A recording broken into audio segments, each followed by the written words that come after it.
پھر حر نے کہا کہ مجھے آپ سے قتال کرنے کا حکم نہیں دیا گیا، بلکہ حکم یہ ہے کہ میں آپ سے اس وقت تک جدا نہ ہوں جب تک آپ کو کوفہ نہ پہنچا دوں۔ اس لیے آپ ایسا کر سکتے ہیں کہ کوئی ایسا راستہ اختیار کرے جو نہ کوفہ پہنچائے اور نہ مدینہ، یہاں تک کہ میں ابن زیاد کو خط لکھوں، اور آپ بھی یزید کو یا ابن زیاد کو خط لکھیں، شاید اللہ تعالیٰ میرے لیے کوئی ایسا مخلص پیدا کر دیں کہ میں آپ کے مقاتلہ اور آپ کی ایذا سے بچ جاؤں۔ اس لیے حضرت حسین رضی اللہ تعالیٰ عنہ نے عزیب اور قادسیہ کے راستے سے بائیں جانب چلنا شروع کر دی، اور حر اپنے لشکر کو لیے ان کے ساتھ چلتا رہا۔ اسی اثناء میں حضرت حسین رضی اللہ تعالیٰ عنہ نے پھر ایک خطبہ دیا، جس میں حمد و ثنا کے بعد فرمایا: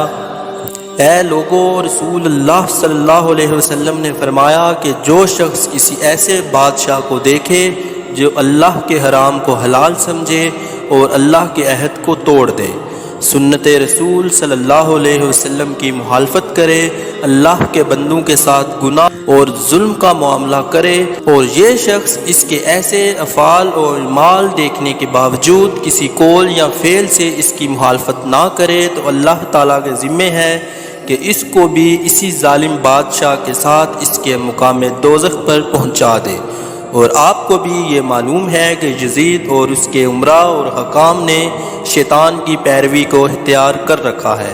اور رحمان کی اطاعت کو چھوڑ بیٹھے ہیں، اور زمین میں فساد پھیلا دیا، حدود الہی کو معطل کر دیا ہے، اسلامی بیت المال کو اپنی ملکیت سمجھ لیا ہے، اللہ کے حرام کو حلال کر ڈالا اور حلال کو حرام ٹھہرا دیا، اور میں دوسروں سے زیادہ حقدار ہوں، اور میرے پاس تمہارے خطوط وفود تمہاری بیعت کا پیغام لے کر پہنچے ہیں، اور یہ کہ تم میرا ساتھ نہ چھوڑو گے اور میری جان کو بھی اپنی جانوں کے برابر سمجھو گے۔ اب اگر تم اپنی بیعت پر قائم ہو تو ہدایت پاؤ گے۔ میں رسول کریم صلی اللہ علیہ وآلہ وسلم کی لخت جگر فاطمہ کا بیٹا ہوں، میری جان آپ لوگوں کی جانوں کے ساتھ اور میرے اہل و عیال آپ لوگوں کے اہل و عیال کے ساتھ، تم لوگوں کو میری اتباع کرنا چاہیے، اور اگر تم ایسا نہیں کرتے بلکہ میری بیعت کو توڑتے ہو اور میرے عہد سے پھر جاتے ہو تو وہ تم لوگوں سے کچھ بعید نہیں، کہ کیونکہ یہی کام تم میرے باپ علی اور میرے بھائی حسن اور چچا زاد بھائی مسلم بن عقیل کے ساتھ کر چکے ہو، اور وہ آدمی بڑا فریب میں ہے جو تمہارے عہد و پیمان سے دھوکہ کھائے، سو تم نے خود اپنا آخرت کا حصہ ضائع کر دیا اور اپنے حق پہ ظلم کیا، اور جو شخص بیعت کر کے توڑتا ہے وہ اپنا نقصان کرتا ہے، اور قریب ہے کہ اللہ تعالیٰ مجھے تم سے مستثنی فرما دے۔ والسلام۔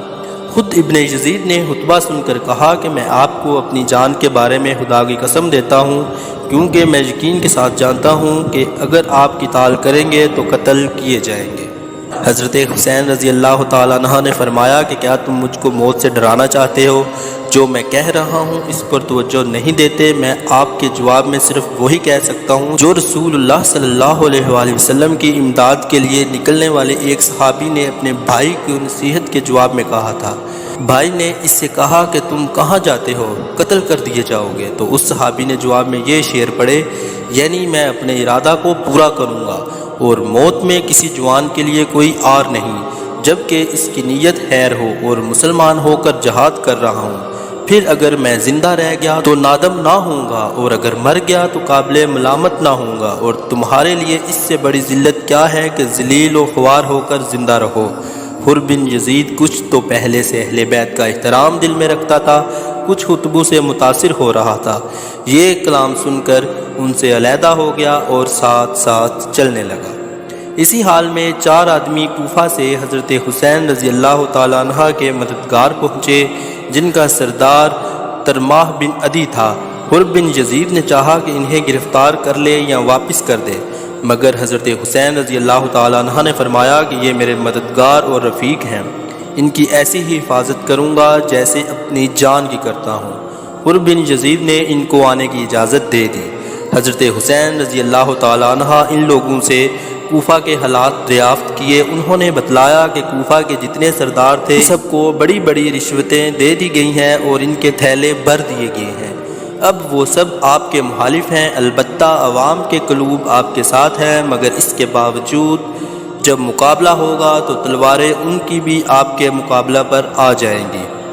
ترماح بن عدی جب حسین رضی اللہ تعالیٰ عنہ کے ساتھیوں میں آ کر شامل ہوئے تو آپ سے عرض کیا کہ میں دیکھتا ہوں کہ آپ کے ساتھ تو کوئی قوت اور جماعت نہیں، اگر آپ کے قتال کے لیے حر بن یزید کے موجودہ لشکر کے سوا کوئی بھی نہ آئے تب بھی آپ ان پر غالب نہیں آ سکتے، اور میں تو کوفہ سے نکلنے سے پہلے کوفہ کے سامنے آپ کے مقابلے پر آنے والا اتنا بڑا لشکر دیکھ چکا ہوں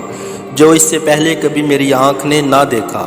میں آپ کو خدا کی قسم دیتا ہوں کہ 1 انچ بھی ان کی طرف نہ بڑھیں، آپ میرے ساتھ چلیں، میں آپ کو اپنے پہاڑ آجا میں ٹھہرا دوں گا جو نہایت محفوظ قلعہ جیسا ہے۔ ہم نے ملوک احسان اور ضمیر اور لقمان بن منظر کے مقابلہ میں اس پہاڑ میں پناہ لی اور ہمیشہ کامیاب ہوئے، آپ یہاں جا کر مقیم ہو جائیں، پھر آجا اور سلمہ دونوں پہاڑوں پر بسنے والے قبیلہ طے کے لوگوں کو بلائیں، بخدا 10 دن نہ گزریں گے کہ اس قبیلہ کے لوگ پیادہ اور سوار آپ کی مدد کے لیے آ جائیں گے۔ اس وقت اگر آپ کی رائے مقابلہ کی ہوئی تو میں آپ کے لیے 20,000 بہادر سپاہیوں کا ذمہ لیتا ہوں جو آپ کے سامنے اپنی بہادری کے جوہر دکھائیں گے، اور جب تک ان میں کسی ایک کی آنکھ بھی کھلی رہے گی کسی کی مجال نہیں کہ آپ تک پہنچ سکے۔ حضرت حسین رضی اللہ تعالیٰ عنہ نے فرمایا کہ اللہ تعالیٰ آپ کو اور آپ کی قوم کو جزائے خیر عطا فرمائے، مگر ہمارے اور حر بن یزید کے درمیان ایک بات طے ہو چکی ہے، اب ہم اس کے پابند ہیں، اس کے ساتھ کہیں جا نہیں سکتے اور ہمیں کچھ پتہ نہیں کہ ہمارے ساتھ کیا ہونے والا ہے۔ ترماح بن عدی رخصت ہو گئے اور اپنے ساتھ سامان رسد لے کر دوبارہ آنے کا وعدہ کر گئے، اور پھر آئے بھی، مگر راستہ میں حضرت حسین رضی اللہ تعالیٰ عنہ کی شہادت کی غلط خبر سن کر لوٹ گئے۔